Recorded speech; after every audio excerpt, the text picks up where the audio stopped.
মৎস্যজীবীদের অনুকূলে জাতীয় স্বার্থে জলমহল ব্যবস্থাপনা আইন সংশোধন করতে হবে। জাতীয় বাওর উন্নয়ন বোর্ড স্বতন্ত্র বাওর জলমহল নীতিমালা ও বাওর জেলাদের প্রান্তিক শ্রমিক হিসেবে নিজস্ব সংগঠন ও ট্রেড ইউনিয়নের অধিকার দিতে হবে। আমরা বলতে চাই 2 নম্বর দাবি, বাওর জলমহলে মাছ চাষে রাষ্ট্রের অংশগ্রহণ নিশ্চিত করতে রাষ্ট্রের অর্থায়নে ও জেলেদের স্বার্থে ন্যায্য উৎপাদনের অংশীদারিত্ব চুক্তি করতে হবে। আমরা আরো বলতে চাই, বাওর উন্নয়নে সামাজিক নিরাপত্তা বলয়ের আওতায় প্রকৃত মৎস্যজীবীদের সুমারি তালিকাবদ্ধ করা এবং মৎস্যজীবীদেরকে জেলে কার্ড প্রদান করতে হবে এবং বাওর জেলেদেরকে রেশনের সুবিধা দিতে হবে। বাস্তুতন্ত্রের ক্ষতি না করে বাওর জলাশয়ে মাছের প্রাকৃতিকভাবে বেড়ে ওঠার পরিবেশ নিশ্চিত করতে হবে। মাছের প্রাকৃতিক উৎপাদন বৃদ্ধি, মৎস্য অভয়ারণ্য গড়ে তোলা এবং বাওর জেলেদের উন্নত জীবন যাপনের জন্য নিরাপদ পরিবেশ এবং সাগরদের পেনশন দিতে হবে। আমাদের লড়াই চলছে, বাওর আন্দোলনের লড়াই চলবে।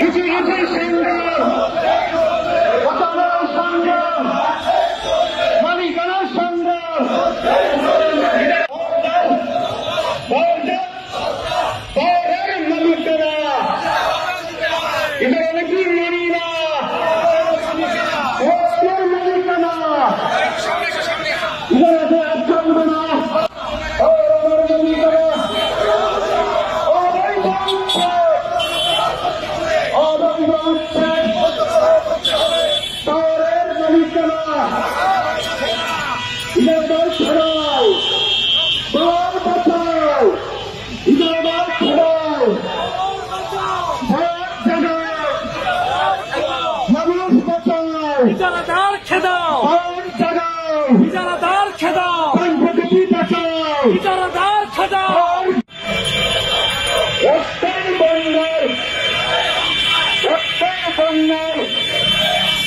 আমরা কি লড়ব, আমরা কি লড়ব, উৎসব দিয়ে জীবন দিয়ে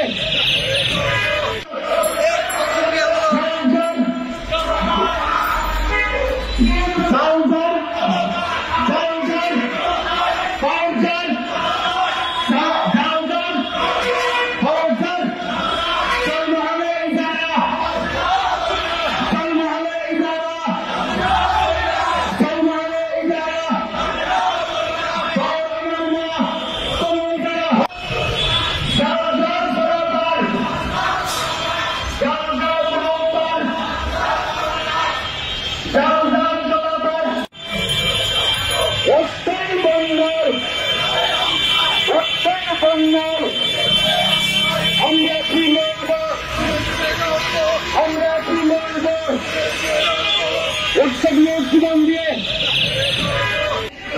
1981 সালে জন্ম হওয়ার পর থেকে এই দেশে নেতৃত্বসহ হাওর, বাওর, আদিবাসী, পাহাড়ি সহ সকল গরিব মানুষের জন্য আমরা আন্দোলন করে আসছি।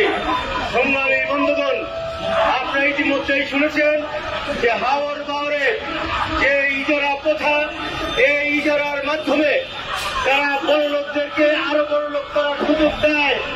এই যারা প্রকৃত জেলে তারা আজকে এখান থেকে বঞ্চিত হচ্ছে। আমরা পরিষ্কার ভাবে বলতে চাই, আর ওই বাওরে কোন ইজারা দেওয়া চলবে না। তারা আজকে ঢাকা শহরে রাজপথে এসে আপনাদের সঙ্গে দাঁড়িয়েছে, আপনার সামনে দাঁড়িয়েছে। এখানে সাংবাদিক বন্ধুরা আছেন, আপনাদের আমার কথা হয়তো ভালো লাগবে না। এই কারণে ভালো লাগবে না যে এই যে প্রান্তিক জনগোষ্ঠী, মৎস্যজীবী মানুষ, তারা যেভাবে বিভিন্ন সরকারের সময় নিশ্চিত হয়েছে, অবহেলিত হয়েছে এবং তাদের অধিকার বঞ্চিত হয়েছে, তা নিয়ে আপনাদের কোনো কথা নাই।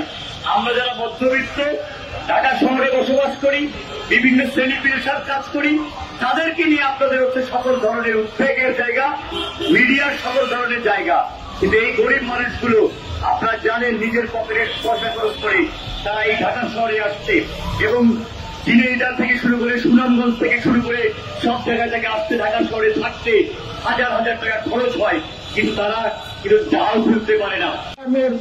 আওয়াজ তুলেছি যে জাতীয় ন্যূনতম মজুরি 30,000 টাকা সহ অন্যান্য দাবি, সেই দাবির মধ্যে মৎস্য শ্রমিকদের দাবি আর বড় ইজারা নয়, সেইখানে